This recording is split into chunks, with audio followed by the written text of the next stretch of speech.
bird on a tree.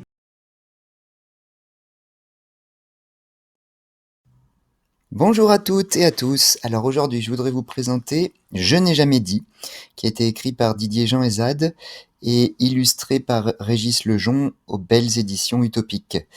Ce n'est pas une fiction cette fois-ci, c'est un album, mais ce n'est pas une fiction, ce n'est pas une histoire qui est racontée, et chaque double page en fait peut se lire, s'appréhender indépendamment des autres. Alors la couverture d'abord est assez énigmatique pour moi. Ce titre aussi, Je n'ai jamais dit, cette petite fille donc qui semble nous demander de nous taire. Voilà, une espèce de façon de nous plonger dans le secret, dans le non-dit. Et avant de lire l'album, moi je me suis dit qu'il allait être question d'un secret assez lourd, parce que je connais ces éditions utopiques. Je sais que leur objectif c'est de chercher à libérer la parole grâce à des œuvres profondes en abordant des thèmes parfois difficiles, mais toujours à bonne distance. Alors ensuite, au début et à la fin de l'œuvre, on a 2 planisphères, un au début, un à la fin. Alors sur celui du début, on a donc le monde représenté, les pays, et certains pays sont colorés, pas tous, et chaque couleur est différente. Et sur celui de la fin, eh bien ces mêmes pays colorés, ils sont toujours colorés d'ailleurs, eh bien ils sont reliés cette fois-ci à des étiquettes sur lesquelles sont écrits des prénoms.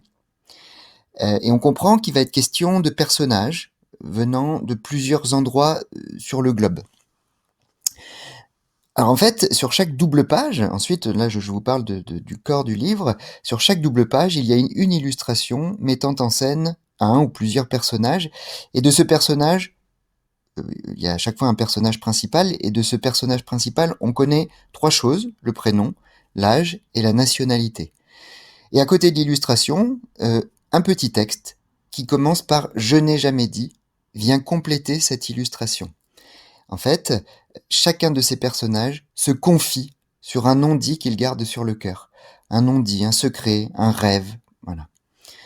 On y observe par exemple Ralph, 45 ans, américain, qui nous dit « Je n'ai jamais dit qu'un jour, j'ai vu une femme se faire agresser dans un train. Nous étions quelques-uns dans le wagon, mais aucun d'entre nous n'a eu le courage d'intervenir. J'ai honte quand j'y pense. » On a encore Oksana, une Ukrainienne de 25 ans, qui nous dit « Je n'ai jamais dit à personne que j'ai le vertige. » Alors qu'en réalité, sur l'illustration, on la voit la tête en bas suspendue à une corde. Alors à la lecture, on se rend compte qu'il n'y a aucune morale moralisatrice, comme d'habitude, et que chacun d'entre nous, d'où que nous venions sur la planète, a ses non-dits, ces choses que l'on garde pour nous, pour diverses raisons. Je trouve intéressante la transformation du planisphère dont je vous parlais, c'est-à-dire qu'au début, on a seulement des pays, puis à la fin, on a ces mêmes pays qui sont reliés à des prénoms, à des histoires finalement, et je trouve que c'est une façon de remettre l'être humain au cœur de nos réflexions. À la fin du livre, quand on regarde le planisphère, eh bien, on peut relier ça à des histoires, à notre histoire aussi, puisque à chaque fois, ça aura réveillé en nous des secrets, des non-dits, donc c'est vraiment très, très intéressant. Je trouve ce livre très beau, comme à chaque fois que je rencontre un livre provenant d'Utopique. Il questionne aussi, à mon sens, la tension qui existe entre le particulier et l'universel.